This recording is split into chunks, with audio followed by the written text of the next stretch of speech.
What's up, faithful, and welcome to another episode of the 49365 podcast, where it's all Niners all day. Today, we have a very special guest, but before we get to him, my name is B. Amechi. It's positive energy and good vibes, as always. And as always, I'm with JB. What's poppin', B? What's poppin', faithful?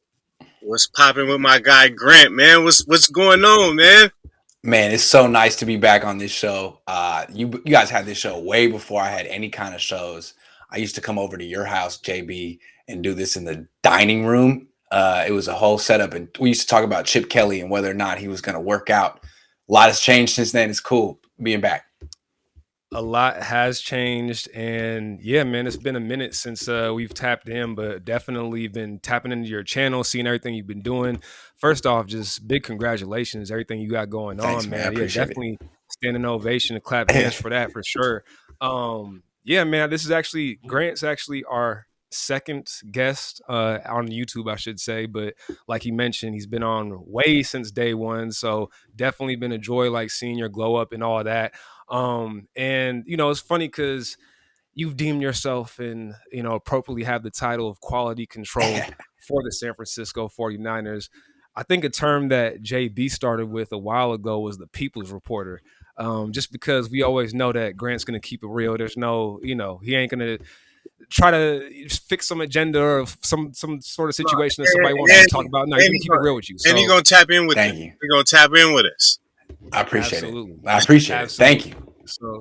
So yeah, I definitely add that title to your resume, man. But for the people who don't know, man, so y'all both actually went to the same high school. Y'all Absolutely. The same alma mater. Yeah, he was a year older than me. So, he was the running back on the football team. I went and watched him play. And like at O'Dowd, I mean, watching the football team was watching the running game. They just ran the ball on 3rd and 10. They ran the ball. It was like, hey, it's 3rd and 15. What are we doing? Yo, let's get in the deep I formation and hand off to Jesse Brooks. I never seen anything like it. He was a freaking baller. I can't believe that Cal made you switch positions. I was always so confused. You and Lewis never really got to be a big running back in high school, in college either. But the two of you guys just destroyed the state. Man, killing it. Man, you getting me all Lewis was my grade. He was good. Yeah, he was 06. Yep. Yeah. Hell yeah, man. Man, those were great times. Great times. Those were great times watching those games, man. You put the high school on your shoulders, man. Oh man, appreciate it, man. Hey, all right. Look, I just gotta ask a question. All right, so from like when we first started doing the podcast with you to now, and like you're popping. Like, what do you think? First of all, how did it? What you got like 35,000 subscribers on YouTube? Mm-hmm. Yeah. Like, so what do you? All right, everybody's doing YouTube now. We doing YouTube. Everybody, like, what do you think? How did you get to 35,000 subscribers? That's a good question. I think timing was good. Like I started right when the pandemic hit and everyone was at home watching YouTube. But then just like I uploaded a lot and I was the only beat writer doing it. And I think I kind of like monopolized. Anytime you search anything on YouTube 49ers, my videos come up. Somehow I like monopolized the 49ers corner of YouTube. I don't know how I did it, but I put up like 6,000 videos on YouTube. I don't think people realize that. I put up hella videos. So that's part of it. 6,000? Yeah, man. What I do is I go live like maybe once or twice a day. And then I just cut up the live thing into smaller videos and post them like every hour, every couple of hours. And I'm a little obsessive about it, or have been the last year and a half. And that's how I've gotten where I am, basically. That's what's up, man. Yeah. You should write a book about that, man. Thanks. You can make a whole new segment of people just trying to get popping on YouTube. But I actually wanted the reason why I introed with the O'Dowd connection and stuff is I actually wanted to start going back with this podcast before we get into the Niners and all that. A lot of times, so you're wearing a lot of different hats, it seems like, right? You're a reporter. You're also becoming an analyst, and you also, I've heard you say before, you're not a fan of the team. But I wanted to understand like the whole fandom aspect, like what got you into football from the beginning. Obviously, your father, but like you never were a fan of this team, or when were you a fan of this team? Of the team. Okay, break that down for the people who don't know, because I've heard you say that before that you're not a fan of the team. No, I'm not. And my dad, most people are fans with you have the same fan relationship that your dad does, and it's a way to bond with your dad. But my dad wasn't a fan; he was a sports writer, so I always knew one day if I wanted to get in this business, I would have to give it up. But when I was a kid, I loved the Niners. I mean, when I was 6, they won the Super Bowl. When I was 7, my dad brought me down to Santa Clara so I could meet Steve Young, and like I interviewed him for 10 minutes when I was 7. Like I was a huge Niner fan, and I've been following the team since I can remember anything since kindergarten. So they mean a lot to me. Their history means a lot to me. I want them to be good. I think they should be good. But when they're bad, it doesn't ruin my day. You guys know I can actually get a kick out of talking about, the negatives. But so like I had to give that up. At caring. And like I used to ruin my Sunday if they would lose. I would get so mad. Even in college, it was hard to watch Niner games in LA because they don't really show Niner games in LA. But if you'd find them, I was right during the Singletary years. I was so surprised whenever they would lose, it would ruin my Sunday, and I had to like remove myself because I'm a performer now, and I can't not perform if the Niners had a bad game. I still have to have a good day. That's the way I look at it.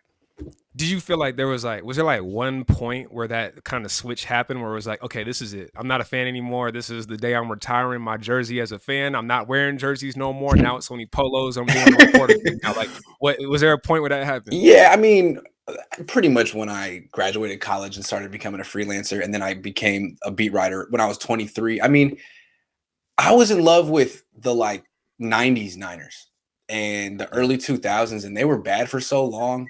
It was kind of easy to let it go at that point. It's like I knew I wanted to be a pro, and like they sucked for a long time. So it was kind of like all the people I grew up liking were gone. So it was easy at that point. And then I think once you're like, no, let me give a better answer. Once you're in the locker room and you see how much that like the players just kind of don't want you to be there. It's not that they don't, nothing wrong with that. It's just they're like, man, get out of my way. It's Right. like you don't That sounds like Harbaugh era right right. there. You don't like worship anymore. It's like this is like we're all doing business. A little awkward, You're not rooting for me. I'm not rooting for you. It's different. Yeah. Yeah. That sounds like Harbaugh era right Hell there. yeah. Like It's kind of like a respect level type thing, huh? Yeah.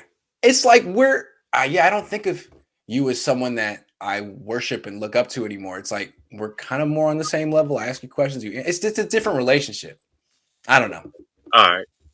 All right. Well, speaking about different relationships, just and differences in general, what would you say? Like, obviously this is different from last year because last year we couldn't even do half of this stuff. But being at camp and seeing the team practice and whatnot, what do you think is the big? I mean, obviously Trey Lance, it brings a energy I can imagine, and I've been reading about and hearing about from you and all the other reporters. But what would you say are some of the differences with the team this year? And specifically, I don't know if you heard, but I heard Kyle Juszczyk say a few words about how he, feels this championship energy around. I believe he was on 95.7 The Game saying that. I'm not 100% sure, but it kind of like one of those things that brings me back to the revenge tour and going back to 2019 and like I get it. He's answering questions and he's just trying to say the vibe is right, but like sometimes when I hear those things, I'm like, man, let's just have some new energy. It's a new year. What do you feel like is the difference this year and kind of like what's new this year?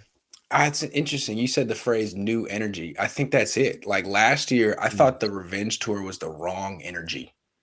The revenge tour is like, we should have won. We're going to prove it. You lost. You got to get better. And like what their whole attitude was, nah, let's bring back the same team as much as we can and prove that we should have won. And I hate that mentality. This year, I think when you feel a new vibe, yeah, there absolutely is a new vibe. And it's obvious to point out what it is. It's the backup quarterback who's going to be the starting quarterback soon. It's like, it doesn't matter if Jimmy Garoppolo's limited anymore. It doesn't matter if he's not as good or if he gets hurt. Like, he's kind of history. He can hang on for maybe a couple more months, maybe. But the fact that Trey Lance keeps doing, like he did it again today, he's probably going to do it again tomorrow. It's all very good. Now he has to do it in the preseason, but all indicators are that this kid is the truth. And I got to think that makes everyone on the team happy. I mean, wouldn't it? I would think. Yeah, I mean, it's hard to put that noise down as much as like you see in some of the players trying to like, not, it's because it's awkward. I would think like part of it is that it's awkward. It's like if you say one thing good about one player, you're saying one thing bad about the other player. So I mean, it's just being honest. It's like, how are you going to really? You can't kind of walk that fence, like, or unless you're going to just be 100% positive about everybody, which I guess you could do as well. But, looking at Trey. He's somebody who it seemed like you were a little bit on the fence when we were in the draft process. Wasn't really sure if he was going to be that guy. And obviously it's been really glowing remarks from everybody so far.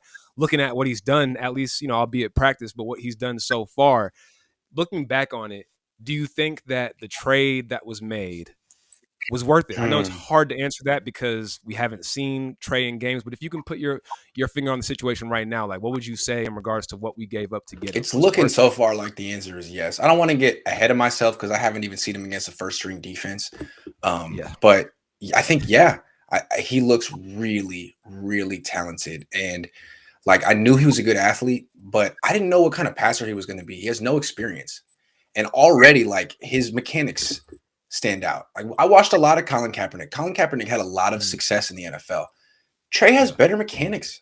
He's a quicker release. He's a better thrower than Colin Kaepernick. They both have that velocity, but Trey gets it out quicker. Trey plays the position conventionally. He gets in the. He's not like Zach Wilson. Zach Wilson is totally in New York, who got picked ahead of Trey Lance, probably incorrectly. He wants to go off schedule all the time. He's good at making stuff happen, a little bit like Johnny Manziel, but he doesn't want to play in the pocket. He's not big. He doesn't have a super big arm. He wants to get out of the pocket. Trey wants to be in the pocket. He's a little bit more like a young Roethlisberger, where he'll drop back. He's big as hell. He's tough. He'll go through 1, 2, 3 quickly, unlike Jimmy, who's like 1, 2, 3. I don't know why he does that still, but Trey's efficient. And when it's not there, then he'll run. And he's really fast. Yeah. So it's a lot of fun to watch. When you go ahead. Like, do you see? I know the players have come out and obviously they've talked about Trey. Like, what do you see with him and the players though? Like, that the average person, isn't able to see. Like, but like I don't know, the bond or whatever, like the confidence that you guys have in him. That's a tough one because he's playing with the backups a lot, and it's not like he's the leader of the team. Jimmy is, and a lot of the starters can't just go over to Trey because it's a little awkward like now, right now, as B pointed out. But I think you can kind of tell just how everyone's watching. Like the first string defense is standing there watching him. They're not talking to each other. He's the event. He's the main event, and I feel like the wide receivers like him because if we're being honest, Jimmy doesn't really throw to wide receivers very much. He throws to Kittle and the running backs. And when it's time to throw to the wide receivers, they better be running like way over the middle. Otherwise, good luck. It might be, it might be going to the cornerback. And the way they have to use Ayuk and Debo with when Jimmy's the quarterback is like they're running backs. Here's a screen, here's an end around. You have to work really freaking hard for every yard you get. When Trey is out there, it's just bombs away to Debo. All of a sudden, he's this deep threat that you didn't know because Jimmy can't throw those passes. So I think that's how he's going to win over this team, especially the skill players. Although, have you guys been listening to Kittle's interviews? He's that's what I was weirdly salty about it. I don't get it. That's what I was about to say. It seemed like Kittle today. Maybe it's kind of like a rookie type. Maybe. Like okay, rookie. Like I'm not going to big you up in front of the media, but that's what I was. Yeah. I peeped that vibe too, where it's like, no, Jimmy's the starter. Like the guy that I work with. Like Kittle's been acting like that every time he comes to the media. When anyone asks him about Trey Lance, he looks like, you want me to talk about the rookie backup quarterback? Okay.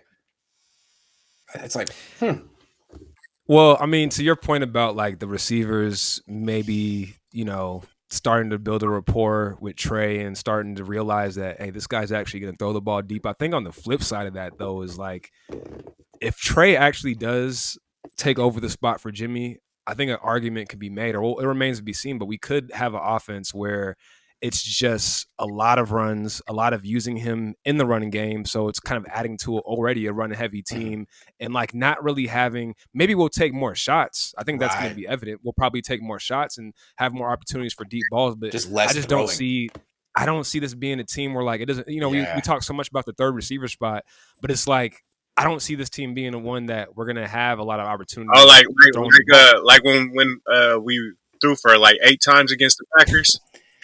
That's the kind of stuff Trey Lance did routinely in college. That's why I didn't take him seriously as a prospect at first. I look at the box scores like, are you kidding? Like 13 throws? How do you evaluate this? But this is exactly what we're gonna do. Exactly. But I'm saying, like, Jimmy G, it's not like he's sitting back there and airing it out all the time. Like, so it's he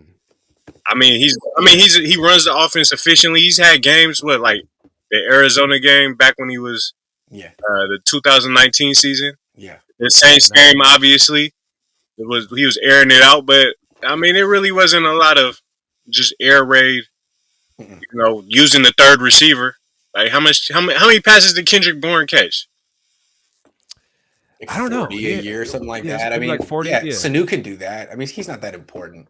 Plus, you have Juszczyk and Dwelly who need targets too. I mean, they have more than enough receivers. They're a run first team. To your point, they're going to throw like 20. If Trey Lance becomes a starter, they'll throw like 20 to 25 times a game.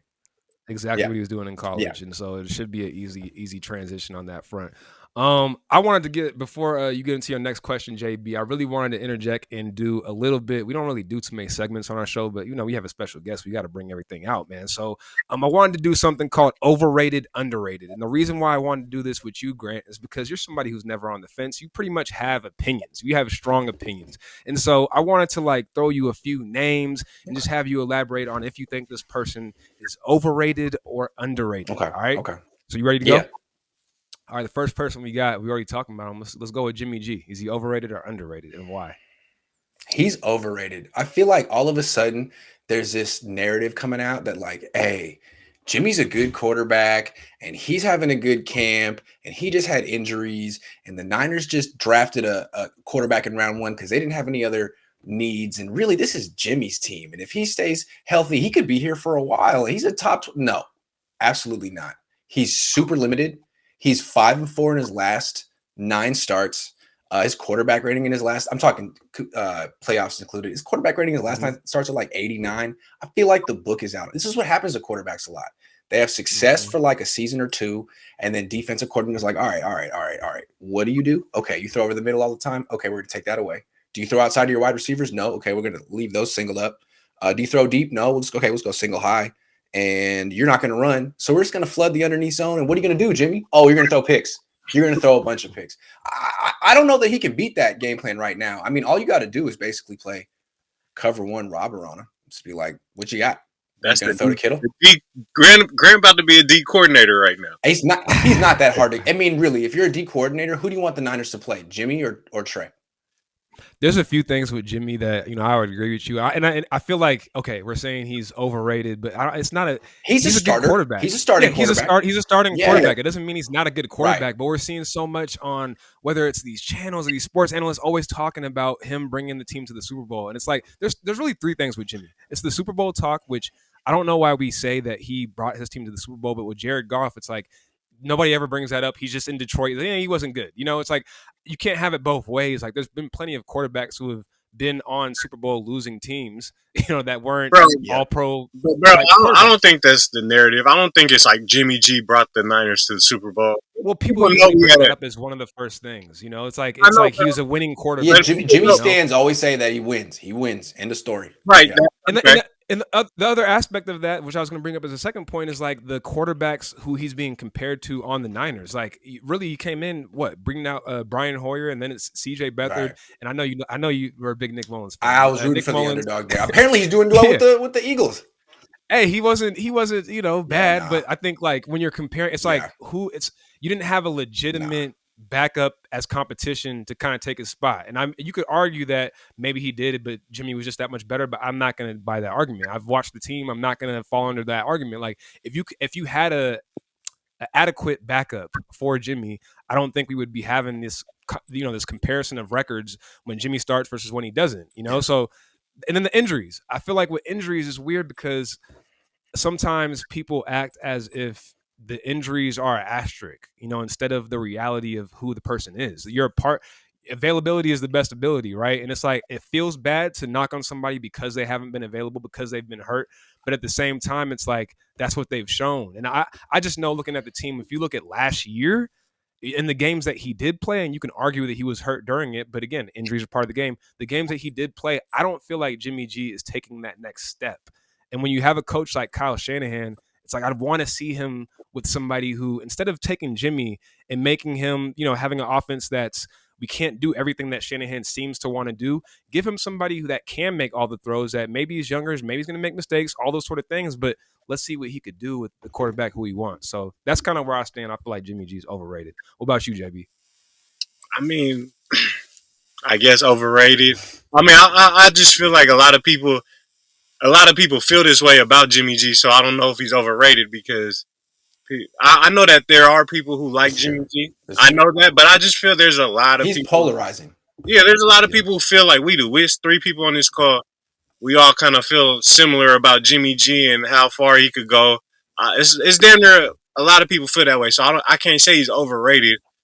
Maybe y'all just looking at what the Jimmy fans are saying, and I it's just like, feel like though, if he didn't have that face, if he looked like any, I was just about to if say he that. looked different at all, he wouldn't get the whole like. He has a passionate fan base like LeBron James. Like they're gonna be Jimmy fans that follow him to the next team. Like for what? What has he done? I'm sorry. What has he done? He's not like Steph Curry or anything. He's not like no, one of the best players in the sport. he does have a good record when he plays. Yeah, So he's associated when he plays. I think these fans associate him with like winning True. because when he's played, then we've won. It's true. So they might. Kaepernick won. Yeah, I mean, But people like Kaepernick. People love Cap. Shit, I liked Cap, but then Cap started tripping. Let's get into our next one. I got Kyle Shanahan. Overrated or underrated? What do you feel about Coach Kyle Shanahan? Man, you set me up here. He's got to be overrated. I already know what he gonna say. He's got to be overrated, even though because everything like Shanahan has a ton of potential. Everyone agrees that he's like 41 and he could be the best head coach in the league one day. It's just that he's still under 500 and he hasn't decided who his quarterback is. So I do think he could end up being a top 5 head coach in the league, but people talk like he is already. And I'm just like, wait a second. You are what your record says that you are, and he ain't that yet. So I would have to say he's technically overrated, but he could end up being everything people say he already is. Yeah, like I would like a follow-up question with that, like in your opinion, how do you differentiate between being a great play caller and being a great head coach? Because I feel like there's a lot of that aspect with Shanahan in terms, especially like last year was tough because obviously we had no chance with all the injuries we had in the situation we had. So finishing up with the record we did, it's almost it's a W. Like all you can look at his record and say you've had this many losing seasons, but all losing seasons aren't created equal, right? Mm-hmm. I mean, last year there's some bit of an asterisk, and even in his first year, I mean, there was like the most turnover from a team from one year to the next year in NFL history. They had to kind of rid the team and strip the roster and get the guys that they wanted. It wasn't really a team that you were expecting to win with. So both last year and his first year, I kind of give him a little bit of an asterisk for. But at the end of the day, like you are what your record is. I get you on that. And he has like in some of his games made questionable decisions. Right. Like any coach does. I mean, there are always going to be decisions that you're going to question, especially if you don't win. But how would you I guess differentiate between him being a great offensive coordinator and knowing great plays versus being a great head coach, if there's any difference? There is a big difference. That's a good question. The way I look at coordinators, their attention to detail guys. Like, how can I get this guy open? How can I scheme up this touchdown? How can I be a little bit more clever than the next offensive coordinator? And that's a great skill set. He's great at the attention to detail because he grew up with it. His dad probably introduced it to him when he was 2 years old. He's great at it. Head coaching is a totally different skill set. It's big picture decision making. You have to delegate all the attention to detail stuff because you don't have enough time. But it's like big picture decision making. And the thing about that is decision making is kind of an intrinsic trait. Some people are good at it, some people aren't. And you know that, right? You have friends that just make bad decisions. It's what they do. Or they just make good decisions and you trust them. And it's what they do. And that's leadership. Leaders are people who intrinsically make good decisions. And that's a trait that expresses itself at like 20. That's why there are people leading, platoons in the army at a very young age. Like you either have it or you don't. And I wonder with Kyle, he's made a lot of bad decisions, not just during games, but like big picture. He runs his team. It's his team. And I wonder, although this year I feel like he had those 2 season-ending injuries or big injuries in OTAs, and so far he hasn't had any in training camp. He's made a lot of decisions to modify his schedule. I think he's doing better. I think he's improving. But that's how I distinguish it. Like you're judged by your decisions as a head coach. You can't just say like, oh, we had bad luck here, bad luck there. Nah, take control. This is your team. You talking about like the health of the players mainly when you talking about? Yeah, I mean, like find a solution. Like you can't let this happen for 5 years. Like change your practice, change your training staff, make the right change, make the right decision, figure something out. Don't just be like, that's football, man. And see, that's what I'm saying. Yeah, it's a little bit of stubbornness that get involved. I think. But I mean, there's more. I mean, he decided not to go after Tom Brady. He decided not to go after Patrick. He's made a lot of bad decisions, but I think he's starting to make better ones. I would say underrated in the sense that a lot of these polls and a lot of these rankings that we've seen that have come out this offseason, whether it's from, I don't know if it was CBS Sports, there was a few of them that didn't have Shanahan in the top 10, which was surprising to me because I think like specifically it's who are you comparing him to. So looking at guys like Matt LaFleur that's been on multiple of these lists ranked ahead of him, I don't understand that. Like I can't. So if that's the general perception, then I'm gonna say he's underrated, which I would probably say he's properly rated. That's but fair. I'll take Kyle Shanahan over Matt LaFleur. I think Matt LaFleur is a straight up What, fraud. bro? Who else did they have over him? They had off the top of my head, Sean McVay. Okay. Yeah, Sean McVay, which I also have, that's also questionable, I think, to me. One of them had Kevin Stefanski. That's not, can't do that. You can't do that. Now, Mike Tomlin deserves to be over him. Yeah, absolutely. Mike Tomlin, John Harbaugh, guys have been Bill Belichick, Andy Reid. There's a handful of guys that even you can say Pete Carroll, easy six. Got a ring. Absolutely. Never has losing seasons. I'd have to say. Absolutely. Yeah. Got to give him his props. In the division, hey, but Pete Carroll has Russell Wilson. It's true. And now Kyle has Trey Lance. So let's see what he's got, man. This could change everything for Kyle. I mean, really, at this point, he shouldn't have any more losing seasons. This is his 5th year here. He's got the quarterback he wants. He's built his team. He should be a 10 win a year guy minimum from here on out. I was going to say Trey Lance next for the underrated, overrated, but we've talked about him so much already, and it's kind of hard to do if he hasn't even played a game. So let's just skip that one completely. Let me go to just a few more. Jed York, underrated or overrated? What do you feel like about him? Jeez. It's tough because we haven't really talked about it too much. Have you like talked with Jed ever? No. Never? Maybe one day, but no. No, Jed has to know who you are. Oh, Jed, yeah, he absolutely knows who I am. He's quality control. He knows my dad too. He's talked to my dad before, but no. Maybe one day I'll see what I can do there. But he's overrated. I think what happens locally is you can't get rid of the owner.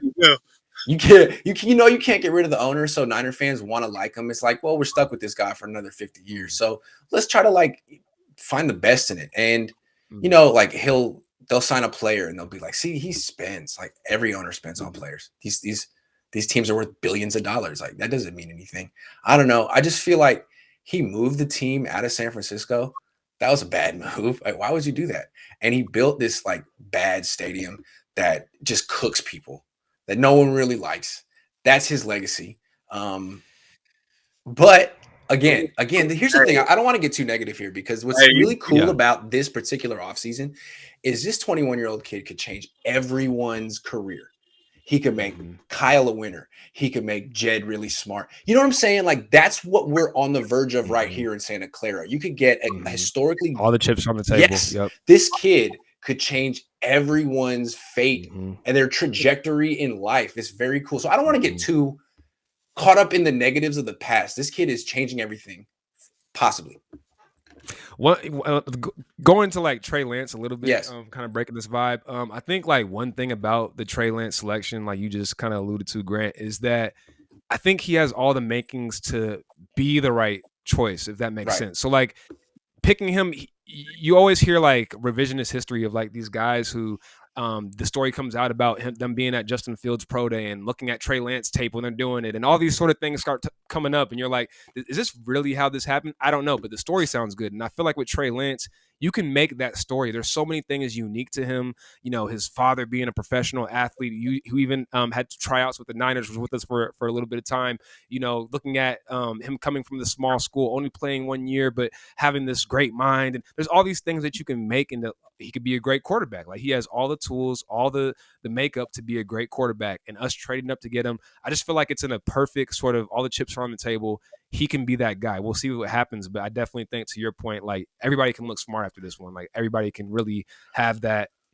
Trey Lance could be the guy where, John Lynch, Kyle Shanahan end up staying here for 10 years or being the difference between them kind of leaving. And that leads me to my point about Jed York is you would think that if you fire so many coaches and don't really give them, I guess, a chance, it'd be something that you would look at negatively upon. But I also look at the flip side of that is you can quickly see that it wasn't the right decision. It wasn't going to work. It's kind of like what you were saying about Shanahan earlier about the injuries and how it's 5 years, nothing's happened. And it's kind of his stance is almost almost hard headed. Like this is what it is. Like it is what it is. Or you can look at the other side of a decision maker and say, like, I realize my mistake. I'm going to do something different. I'm going to change. I'm going to figure out until I get it right. Yeah. And I feel like that's a little bit of what happened with John Lynch and Kyle Shanahan. And to me, as an owner, really all I'm expecting is that you spend money and that you make the right coaching decisions. Don't talk so much. GM decisions. Like I feel like a lot of these owners, they're not like, they're not just when you think of like great CEOs or great like Steve Jobs, like but they're not like that. They're just like real quick, Jay. Have you seen Hard Knocks? Yeah, bro. That's Jerry Jones. Like Jerry Jones. Like, bro, what are you doing? Like, what are you doing? Like, you're not. So I feel like a lot of these owners, they just rich. Got the bag, and with Jed York, at least he was able to get Shanahan. So I feel like Shanahan got him.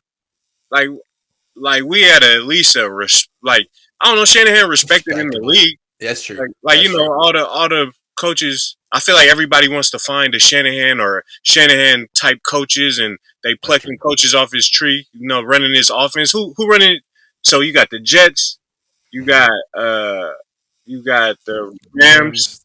Who else running? Packers, Browns. You can say the Browns are working a version of it. Yeah, the Packers. Mm-hmm. A lot of guys. Yeah, I mean, and then the Seahawks just took a guy off the Rams staff. So I mean, exactly. Yeah, it's kind of like what everyone wants to do. Yeah.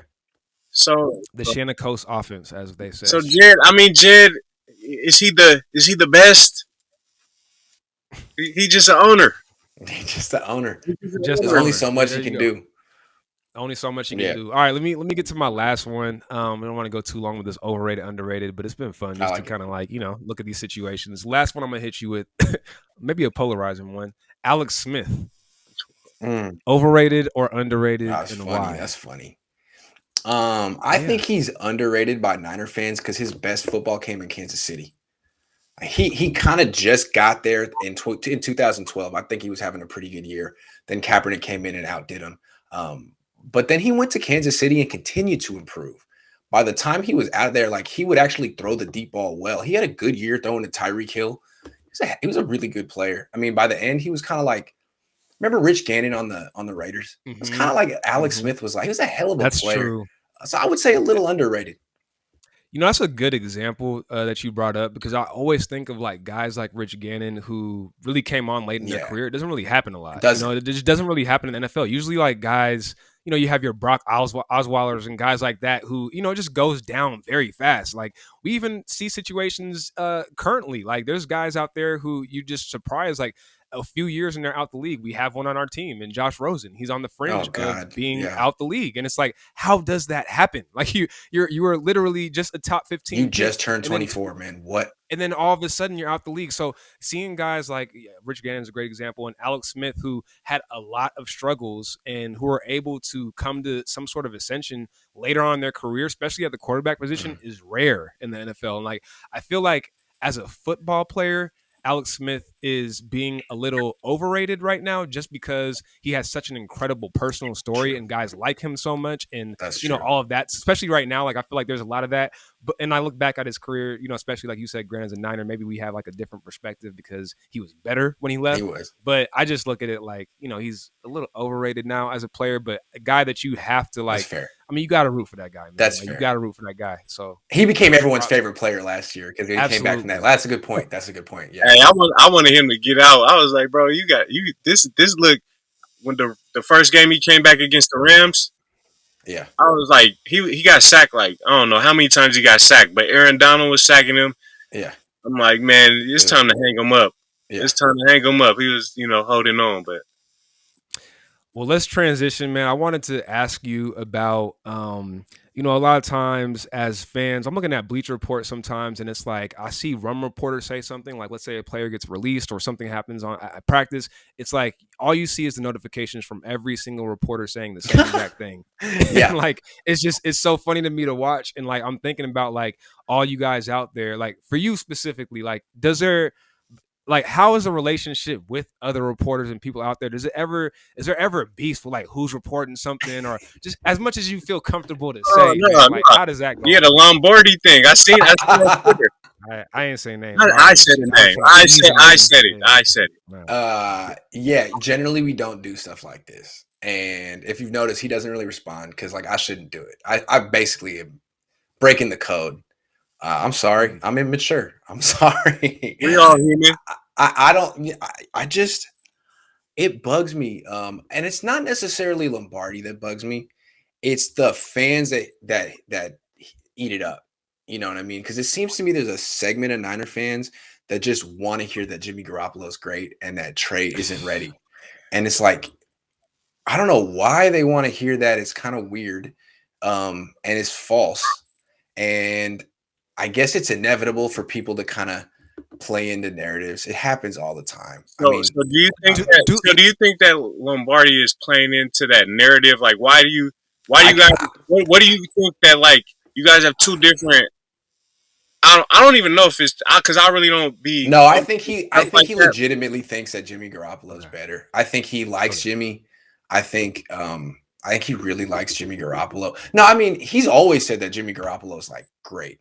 You know, he's always had like PFF grades and stats and stuff. And he's been on that hill for a long time that Jimmy Garoppolo isn't just good. Like he's underratedly great and elite in all these little, like if you understood the nuances of the game. And I think this is kind of and I think there's a lot of people, and I'm just kind of having fun with David. I'm not mad. I'm really not mad. I think it's kind of funny how wrong he is. And, but if I'm wrong, then I'll wear it. But I just think it's kind of funny. I just think it's, I'm really like when I see David at work, I'm not like, David, we need to talk. Like, I don't care.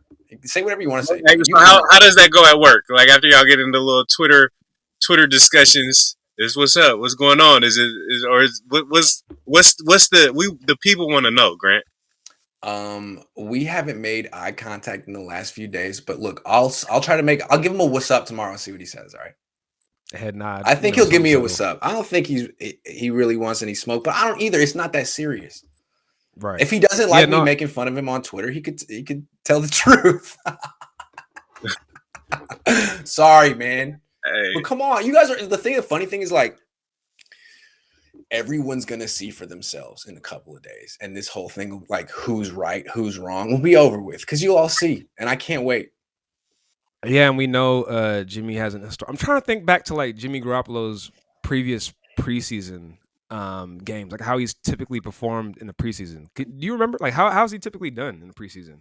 Do we? I mean, I just the 2019 wasn't good. Yeah, that was after. Remember the Denver game? Was that he didn't play. He had a 5-pick practice and he didn't play well. Mm-hmm. Last year there was no preseason. Right.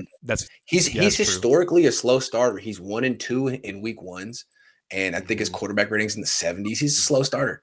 Mm-hmm. Yeah, the Detroit game. Yeah, a lot of exactly. Yeah. So for me, going back to like the whole reporter discussion, like I think that to me there seems to be. I'm not going to name names, but it seems to be a few. A couple of reporters that it's not that they're truly honestly believe that I think Jimmy is, all the stats and all these things that you bring up that you talked about, like kind of supporting his case.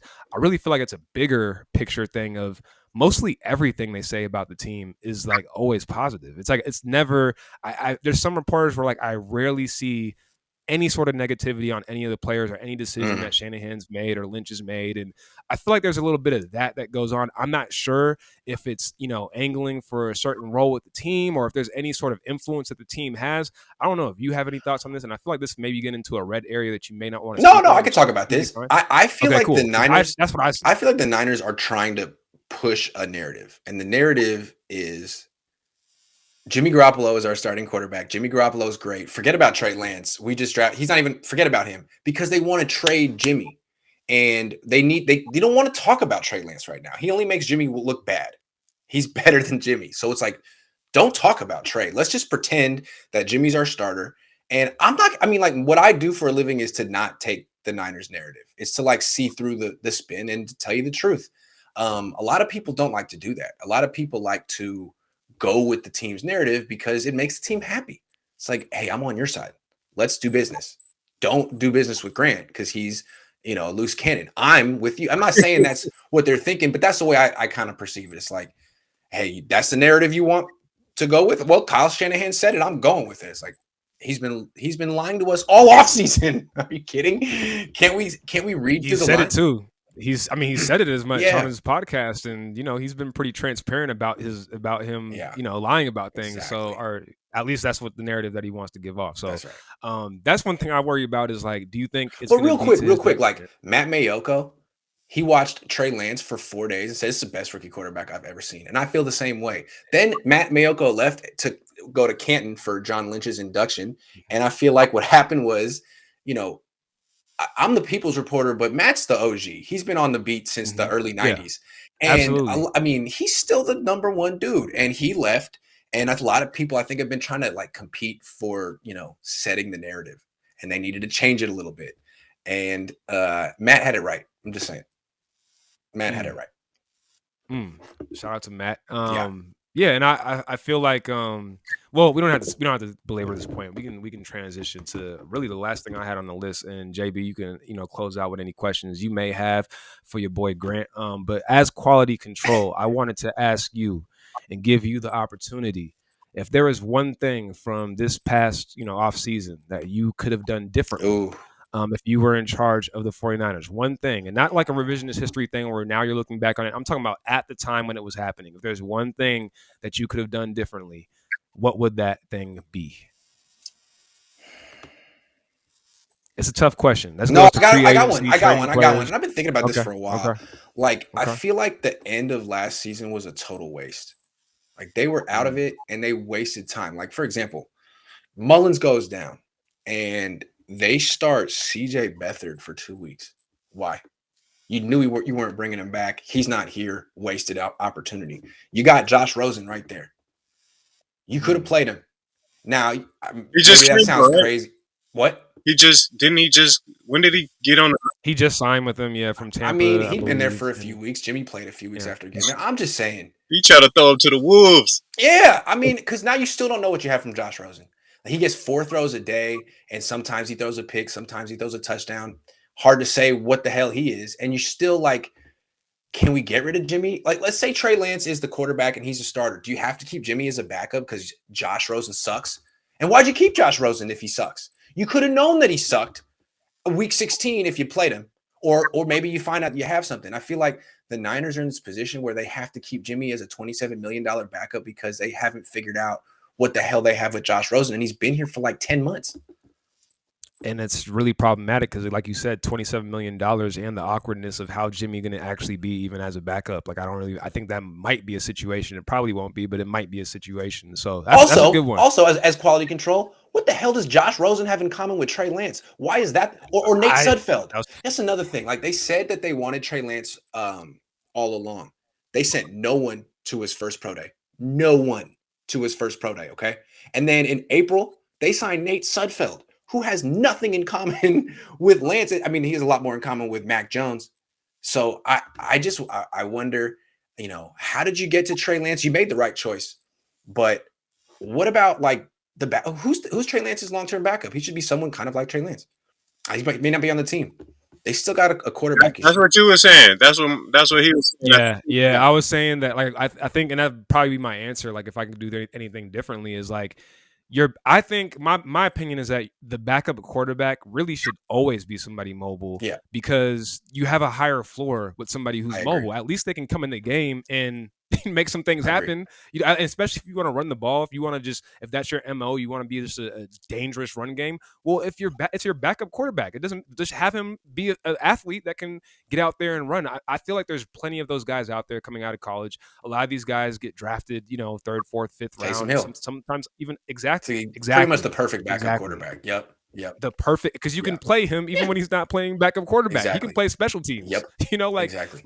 Make a contribution to the team. We only have 53, which I think is a stupid thing that the NFL needs to change. But we only have a certain number of people we can have on Sundays. So let's get somebody who can be useful. That actually would probably be my answer as well. Like, going back is, just with the second round, draft pick, either, it's kind of crazy because I haven't seen another team do what Mike Shanahan and Kyle Shanahan did with the Washington football. I haven't seen that happen. Yeah. Why not? I don't understand. Why not? Yeah. Of RG3 and Kirk Cousins. Kirk Cousins is still playing. Yeah. And still, he's RG3 rookie of the year, but Kirk Cousins, he was a successful quarterback. So I don't know why other teams haven't done that. Like, what's the issue? Like, why not just You draft gotta you two? gotta find a Kirk Cousins. I feel it, Like, but everybody. It might not have been a Kirk Cousins the third, fourth round. You feel me? that's true. But everybody talked Could have about got how like deep this guy draft like was, and Kellen Mond. Kellen Mond. That's what I was He'd just be gonna a say. hell Like, of a backup for Trey Lance. like, why not just get Trey Lance and Kellen Mond? I'm with that. Like, I actually get think both that's of them. brilliant. Get both I of them. like that. It's outside the box. Yeah, man, absolutely. Yeah, I like that. Quality control, man. JB, You're quality control. I'm part of the team. That's Yeah, let me right. get a jacket or something. I need a jacket. That's right. I need some sort of hat. Let's get some gear. All right, quality control team. JB, what you got, man? You got to bring something to the table now. I would have just found a way to try to get like a raw corner. Like, figure out a way to get like one of them ones. So I don't know. Like, you talking about trade for somebody? Either trade or trade. Really trade, or just try to get one of them. The dude from Miami or something like that. Try to get that number one, and with Verrett, I like Mosley. I heard he's been killing, but I'm just, that position is to me is kind of shaky. Like Verrett, Mosley, they both been. Mosley was injured last year, so yeah. It's interesting. Like, it's bad. It's bad. With a position, like, it's funny because I feel like anytime there's a trade, like a player who's disgruntled or anything like that, to me, it's really a tough situation for John Lynch and our regime because we've branded ourselves as, doing it the right way, not being type of players and guys who, demand trades or do anything that's kind of going outside, upsetting the apple cart. And I feel like it kind of puts you in a precarious position when you do have very talented players that you could use on your team that are out there and available, because I feel like we're so concerned about setting a precedent. I don't know how true that is. I mean, we have traded for players. We've traded for Trent Williams, obviously, which was a little bit of a situation because he kind of, wanted to go here. And we've traded for Emmanuel Sanders. We've traded for guys in the past, but I just feel like in terms of like those big name players, like whether it's Stephon Gilmore or whether it's, any corner that's on the block or whatnot, it just seems that Michael Thomas right now, CJ Henderson, exactly. Michael Thomas right now is requested a trade, which it wouldn't even make sense for us to get him. But my point is, like, I feel like it puts us in a situation where I never think we're going to seriously look at any of those guys because I feel like it doesn't go with the brand that we're establishing in terms of the guys that we want. But I would take CJ Henderson. I mean, trading for Xavier Howard's tough. He's like 28. You have to make him hell rich. But CJ Henderson's young. He's on his rookie second deal. Year. Yeah, that's what I would like to do. CJ Henderson. I wonder how much he would cost. I wonder how much, because that's the thing too. We don't have draft capital with the But if it's a guy who's in his second year, I think it's worth it. Because what are you going to do with that draft pick anyways? Draft the CJ Henderson. Exactly. I would be into that. And he was like the 9th pick in the draft. You probably could get him for a second or a third now. I don't know. So I'd be interested. Pull the trigger. The quality control. Those are my questions for you, JB. I don't know if you had anything else before we wrap up, and we got a few more minutes. Yeah, man. All right. So Grant, what's the hardest part about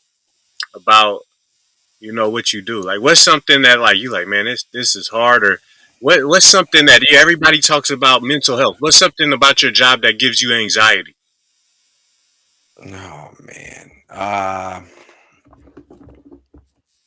We like to go there. Oh man, we try to transcend just the sports talk. You know what I'm saying? Tap into the person, how you feeling, how you doing. What are you going through? I know there's little politics of the profession, like just that I don't really like to get into, but just stuff with like credentialing and stuff that can be very stressful.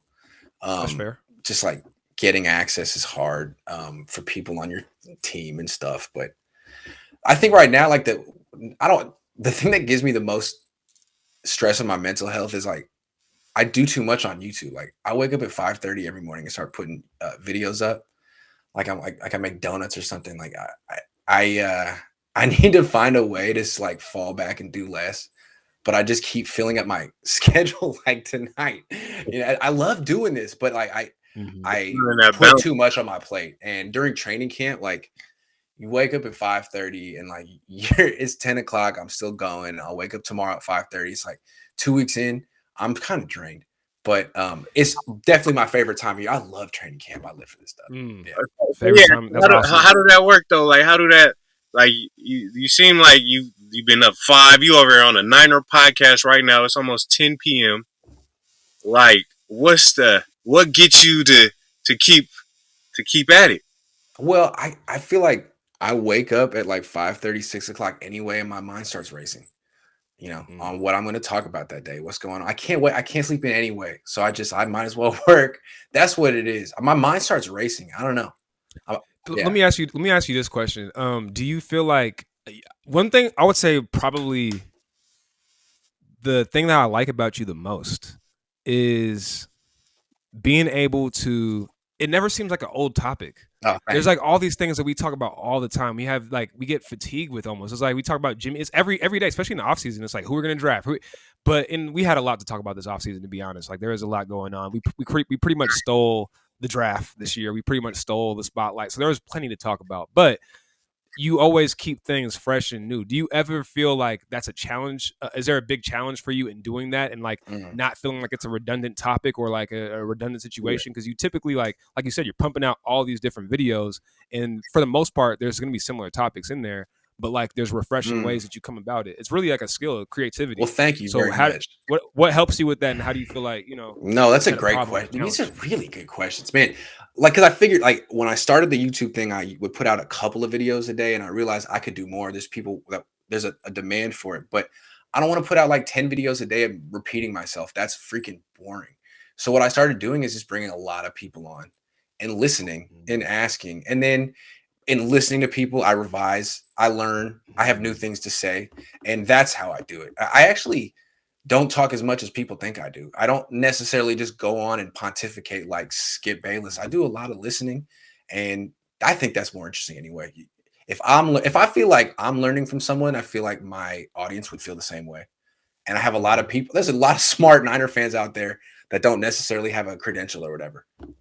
All right, Yeah. That's real. like when you post content, like how does that go? Like, do you ever get um I guess discouraged, like if you feel like, oh, this didn't hit the way it was supposed to, like this didn't get as many views, or do you even think about that?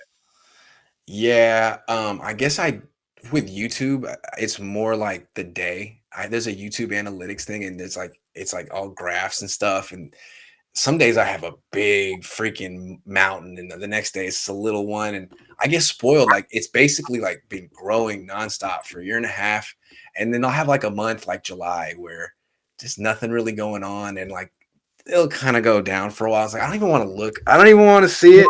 And it's like it's nothing wrong. It's like it's just July. It's gonna happen every year, but it's like I'm so ambitious. I'm like every month has to be better than the last month. You know what I mean? And I feel like you gotta stop with that. Just be like, why don't you just chill and just be grateful and say thank you God for this life. You know what I mean? You need times like that. You need times All like right, you say you were so ambitious, and I remember when we were doing that interview on Twitter. Remember that we was just that. doing Yeah, that on Twitter, and yeah, then I said, where do I think I asked you where do you want to go with this, and you were like, I'm cool with just doing it how I'm doing right now.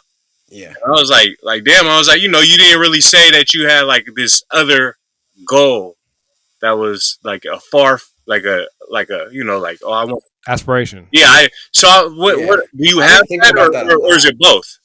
I don't really aspire to like some job with a salary because I like what I do now. I'm totally independent, essentially. I get paid based on my views on Sports Illustrated and on YouTube, and I like that. Like the way I feel is like I feel like people are starting to figure out that I'm pretty hot, and radio stations, TV stations trying to come to me, but they're not like making business offers yet. So if you don't want to Mm. come to me and talk money at Mm. 35,000 followers on YouTube, maybe you will at Mm. 70 or 100. Speak on And it. it's like I'm in no rush. Like Yeah. I just bought a second car. I'm planning on buying a house like JB Speak on it. in about 6 months. I'm gonna let the season go. And it's like for example, I'm not gonna name any names. Some good friends of mine came up to me recently and said, "You want to come on the radio?" Uh, you know, next couple days. Yeah, they're gonna have to pay me though. Nothing, no, nothing personal. But I don't work for free anymore. And yeah, I feel like if they don't want to play ball this year, they'll play ball next year. And I feel like I can just keep doing this and build the life I want, and things will come to me, and I'll just say yes or no. That's the way I look at it right now. There we go. I could be wrong. That's I like it. I yeah. mean, hey, like you say, hey, do what you doing. Yeah. You doing cool, and then you doing more than cool, and you got the buzz. What my cousin be in them What you said he be on what you be on, bro? Like when the Niners be on YouTube and you said the chat. Oh, the comments, the live, Yeah. yeah. Everybody, the Grant team be strong when anytime Yeah, there's a so, press I mean conference or anything like that. that's hella buzz right Yeah, there. So I feel you. yeah. People know, like if you search the Niners, they know what's up. And I feel like, in terms of aspirations and having those bigger goals, like I always say, and I always try to bring it back to something that people can take away as positivity, man. I always say, be inspired, aspire, inspire. That's like the circle. That's the cycle. That's how it goes. A lot of times you never know who's watching you, who's watching your moves. One of the best things I see about your channel, Grant, is Yeah. all the young people I see on there who are just starting things up and figuring out YouTube and do it. You know what Yeah. I'm saying? Hell Like yeah. 100% do it. It's like it's a brighter future for them, and they already know. Like as the earlier you can get in, the better. Mhm. Because why not take your passion, something that you love doing, something that you're already going to spend so much time dedicated to watching this team, or make something out of that. Like Exactly. there's nothing wrong with that. You could always do that, and the moment that you do that and you aspire, after you've been inspired by whether it's your team or seeing somebody doing what you want to do, you just keep aspiring for it, and then all of a sudden that's how that cycle of inspiration keeps going, because somebody's going to be inspired by that after you aspire. So I always say, man, stay with that circle. Be inspired, aspire, inspire. That's how it goes. And we appreciate you being on with us, taking the time to, like you said, from 5:30 a.m. to it's 10 p.m. We're recording this right now. I know it's the end of your day. We really appreciate you, tapping in with us, giving us some time, and we'll definitely have to do it again once we see some of these preseason games and the season kind of goes on. And I know you mentioned earlier how it's long days for you. This is your favorite part of the year, Mhm. but it's also tough because you're doing so much. But at least there's been Trey this year to make things a little bit more exciting, a little bit more fun, something to look forward to, something to actually have a real story about, man. So the people are tapped in, the nation's tapped in. I really feel like we stole the off season to a certain extent this year, No and doubt. people are trying to see what Hold on, Trey's going to be. So hey, I got a it's question. Hey exciting. man, hey, when you start taxing them, we still good for the free podcast? Always for free. All Absolutely. right, Hey, the corporation's gonna have to pay me first, but you guys okay, forever. Of all right, course. Don't man. worry about it. Yeah. Appreciate Hey, it, well, Yeah. as we say, man, it's all Hey, Niners this is a all great day. show. I just wanted to say, you guys, Mm. hell of a show, and it's a trip having like a 5-year lapse in between. Like we all grew up. It's Man, really cool. for Anyway, real. it's a beautiful thing. yep. It's a I beautiful hope to come thing, on man. again soon, guys. And I gotta have you on my channel soon for real. I'll have you on soon. Next Absolutely. time. We're all Yeah, for let's it. do it. We're signing out. My name is Bia Mechius, positive energy and good vibes. As always, I'm with JB. Hey, we out, faithful. Stand up. Appreciate you, Grant. Appreciate you guys.